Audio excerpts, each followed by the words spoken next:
নমস্কার বন্ধুরা, আজ বানাচ্ছি খুব সহজ আর খুব টেস্টি একটা রান্না, নবরত্ন পনির।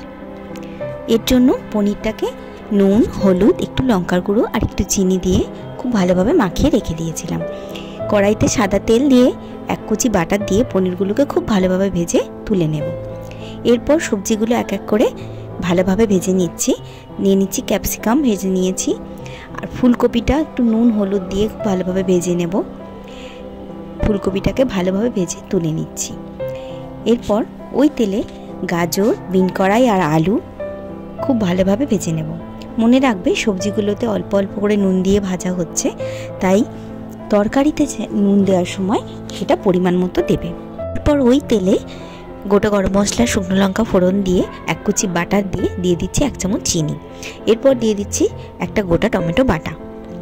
এরপর কাশ্মীরি লঙ্কার গুঁড়ো, আদা বাটা, একটু হলুদ গুঁড়ো, একটু লঙ্কার গুঁড়ো, দিচ্ছি পরিমাণ মতো নুন আর একটা তেজপাতা। এরপর খুব ভালোভাবে এটাকে কষিয়ে নেব। কষিয়ে নেওয়ার পর যখন তেল ছেড়ে আসবে দিয়ে দিচ্ছি পরিমাণ মতো জল। এরপর জলটা ভালোভাবে ফুটে এলে ভেজে রাখা সবজি আর পনিরগুলো দিয়ে দেবো, দিয়ে ঢাকা দিয়ে দেবো যতক্ষণ না সবজি সেদ্ধ হয়।